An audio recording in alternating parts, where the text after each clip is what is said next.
I want to switch gears for a second here. Got to get your opinion on what we just saw just this week. Eye-popping deal, really, for Stripe to acquire a stablecoin platform, a more than $1 billion deal in this industry. When you look at a deal like that, do you say, okay, maybe we sell Ripple?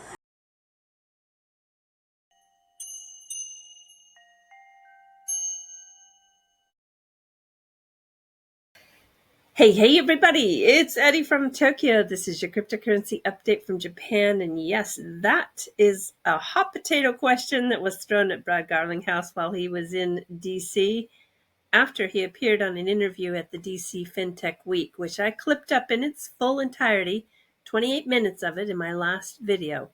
This Bloomberg question and answer was just 8 minutes, and it was uploaded a few hours ago. And yes, we're going to get into that in just a moment.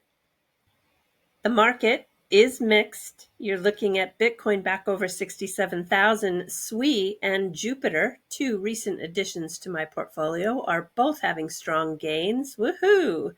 5% and 7% respectively. But it is still meme season. 33% of the top 15 in the top 100 by market cap are meme coins.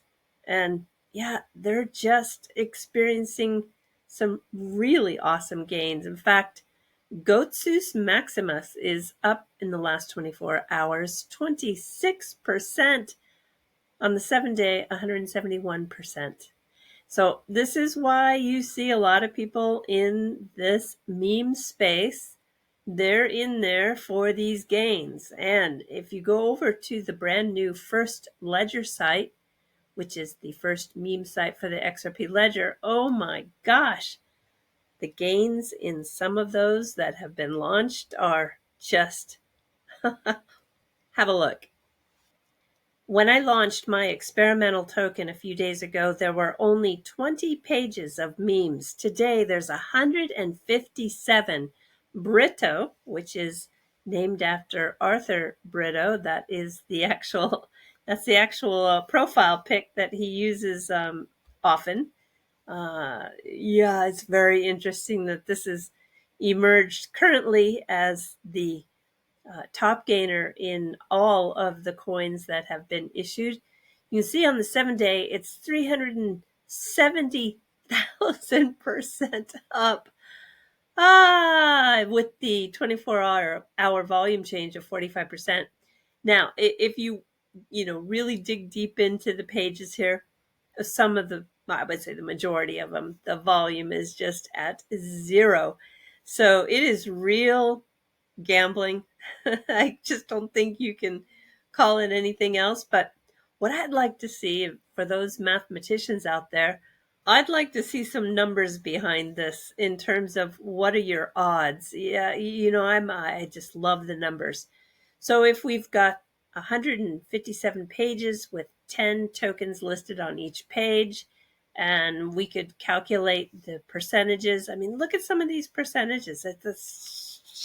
It's kind of crazy when you look here in the 7-day column.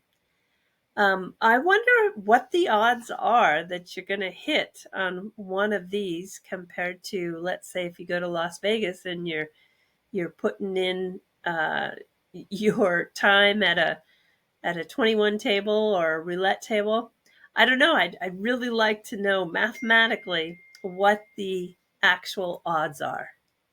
And if you want to look at numbers, here's something that you can see visually. These are the assets that have been issued on the ledger. It's something fierce. It isn't even comparing to what happened when the NFTs went live, what you see in the first arrow to the left. You have this spike that is nearly 3 times the size, and it's still going. Okay, let me take you down just a little bit, but not too far down. We're still going to stay at a helicopter view. When the company Ripple acquired Medico, that is the custody arm now of Ripple, they acquired Richard Swainston. And he did a panel a little bit back, but has so many key takeaways that resonate today, especially when we have just learned about the PeerSys XRPL, MetaMask, Snap, and the metaverse of many, coming of age. And then this embedded custody with banks. We are in the middle of an evolution. He'll no doubt talk about that evolution when he speaks as the sales director of custody for Ripple in Singapore on the 4th and 5th. This is a prime top peak season for conferences. You're going to see them pop up everywhere. This is when everybody is out talking before we get really settled down into the holiday season. Fiona Murray, the managing director of Asia Pacific at Ripple, will also be speaking. Yeah, I don't doubt we're going to see this uploaded to their YouTube channel. There are two metaverse that are building out in this space that are really fabulous. The first one is by Futureverse on the Root Network, and the co-founder of Futureverse and CTO, Marco, along with the full senior stack developer. This is someone who is new, but I've been told he is loved by everyone. This is Richard Dean. Can't wait to hear. I hear he's a superstar on the team. And they're going to be at the XRPL Commons in Paris giving a developer training. And I don't doubt it's going to include and focus on the new MetaMask integration. The Metaverse by Expector also has a lot going on. They're building, and look at the Alpine concept cars. This is something that is launching. And again, so much creativity, so much talent, so much innovation. These Metaverse projects are really coming of age. And now to unlock the XRP Ledger's potential is this MetaMask wallet. It's a powerful integration that bridges two major blockchain ecosystems, offering users the best of both worlds. First, the users can hold native XRP on the XRP ledger directly within MetaMask, no longer having to settle for wrapped XRP on other blockchains. Once you download the XRPL MetaMask Snap, you can enter to get into this big giveaway campaign. Yeah, I'm kind of excited. I would love to dip into these prize pools, and the prize pools go up as more and more additional installs occur. Let's listen to that video that I found with Richard, where he's talking about understanding the infrastructure and how important it is to the metaverse. Have a listen. Without having kind of the underpinning technology infrastructure, you can't do any of that stuff. You need the wallet infrastructure. You need the custody. If you're creating potentially millions, $1 trillion worth of assets, who's going to safeguard those? I mean, hands up in here, who's got a MetaMask wallet? Probably most people, right? That's kind of the default go-to at the moment. But I think as the space develops and more people get into it, we could see that change. But I think these are some of the kind of key technologies at the moment that are providing that foundation to then be able to kind of leap forward. The big thing seems to be, no matter which way you put it, that how do we actually get people and users to interact? And I think that's actually one of the biggest hurdles. Because if you can't connect people into the metaverse, or let's take gaming, for example. So I think, checked some stats this morning, I think Decentraland has around about 300,000 monthly active users, Sandbox 2 million. I think Roblox is about 43 million. But then to take, it's not like for like, but if you look at a platform like TikTok, they've got 1 billion. And I get it, the industry's still so nascent and we're still so new. But if you talk about, I want 1 million transactions a second, we're not even near that many users for half of this stuff. So yeah, it's an evolution, I'd say. But the metaverse is, I think what we could see is more of like embedded custody within banks. And what a bank is potentially going to be able to do is, we talk about users, okay, so what? How many customers does Standard Chartered have? 20 million? Imagine every time someone opens a new account, they get a Web3 wallet with connectivity as well. I think this is where things are going. And as I said, it's maybe not controversial, but whether we like it or not, these big players are moving into the market. And we'll finish off this video with that interview with Brad Garlinghouse appearing on Bloomberg Crypto. It's a good one. All right, everybody, do take care. Sayonara for now. Bye-bye.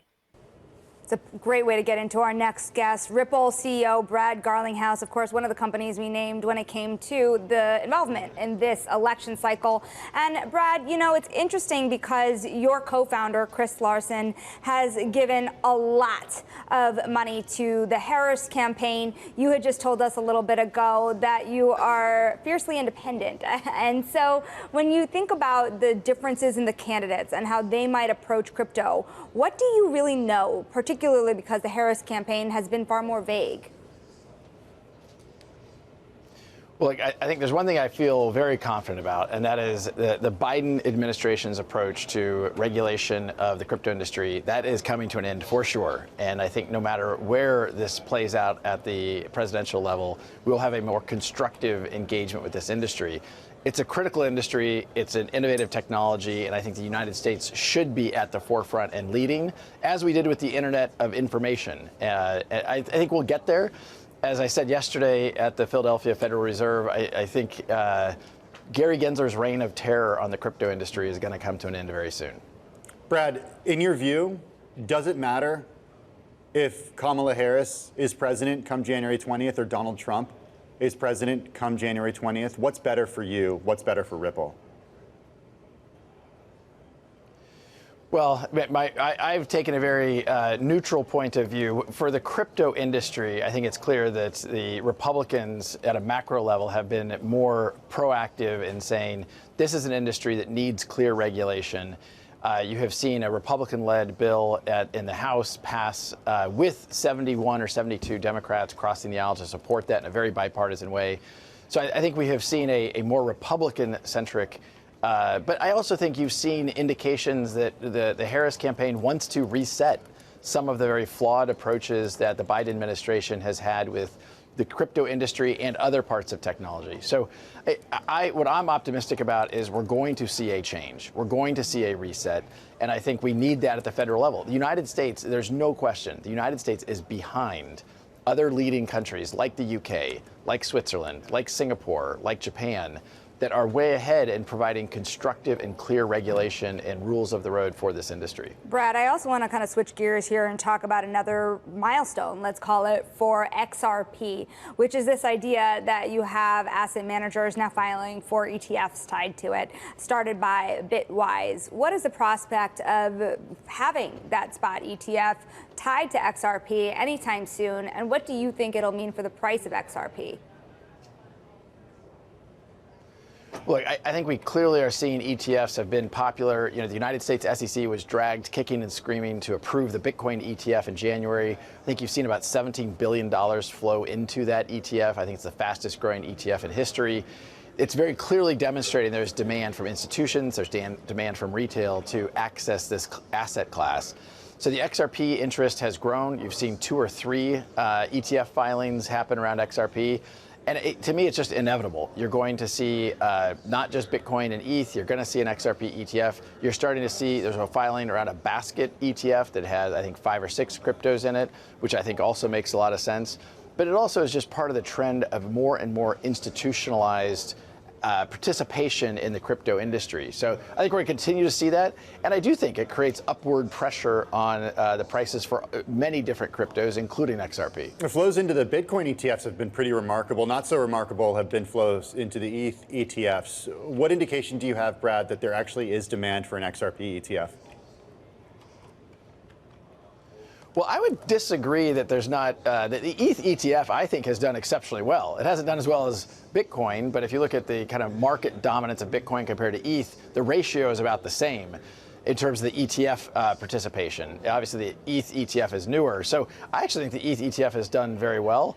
I think we clearly see a very interested and active community around the XRP ecosystem, both here in the United States and beyond, and that has grown. And so I think that a XRP ETF will do quite well. You know, I also want to talk about another overhang on the XRP price, and that is the ongoing battle you have with the SEC. And you have that recent move by the SEC to appeal a court judgment that had been more favorable for Ripple in this fight. When does it end, Brad? Yeah. So look, it's super frustrating, obviously. XRP, it happens to be that XRP was rallying, and then the announcements around the ETFs, and the SEC decides to, from my point of view, manipulate the market, and the price of XRP goes down 20%. Now, the good news is they're not appealing whether or not XRP is actually a security. And I think this is actually misunderstood in the market. They're appealing kind of a nuanced piece around programmatic sales of XRP. So the law of the land is clear. XRP is not a security. It's a sad reality. There's only two digital assets where there is regulatory clarity. That's Bitcoin and XRP. But do we really want to have to go and litigate every single token to determine whether or not they are securities or not? We need clear rules of the road, and the SEC has just not been a good faith actor. And luckily, the courts and federal judges have called them out on that and used words like they're being arbitrary and capricious. That's a quote. Saying things like they're not acting with a good faith allegiance to the law, another quote. So this is not an agency that has acted in good faith to find a way to regulate this industry in a way that works for the industry and works to protect consumers. Hey, Brad, we mentioned earlier that Ripple, one of the biggest donors out there when it comes to campaign contributions, whether those are going to political action committee or to candidates. What are you looking for in return from these politicians? We are looking to get progressive, forward-thinking, pro-innovation, and pro-crypto people elected. And the fact that crypto in any way has become partisan is kind of madness to me. It's almost like saying one politician is against email and one is pro-email. Like, it doesn't really make sense. What I think regulators and elected politicians should focus on is how are these technologies used, not taking issue with one technology or another.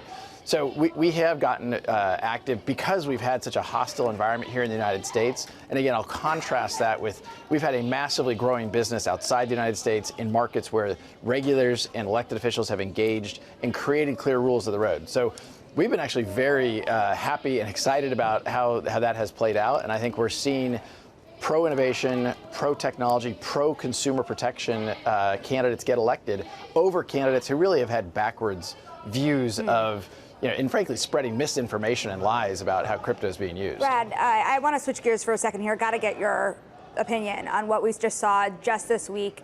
Eye-popping deal, really, for Stripe to acquire a stablecoin platform, a more than $1 billion deal in this industry. When you look at a deal like that, do you say, okay, maybe we sell Ripple, or at least partner with another large financial technology firm to expand in the world of stablecoins? Look, I look at that as a very positive sign that this industry is just becoming more and more mainstream, more and more integrated, and in more and more demand and different payment flows. So I view it as a very positive thing for the industry. As you probably know, Ripple is about to release our own stablecoin called RLUSD. I think the stablecoin market's going to continue to grow, and I think Stripe is clearly indicating they think the same. Ripple CEO Brad Garlinghouse joining us from DC FinTech Week down in Washington, D.C. Thanks so much for taking the time. Do appreciate it.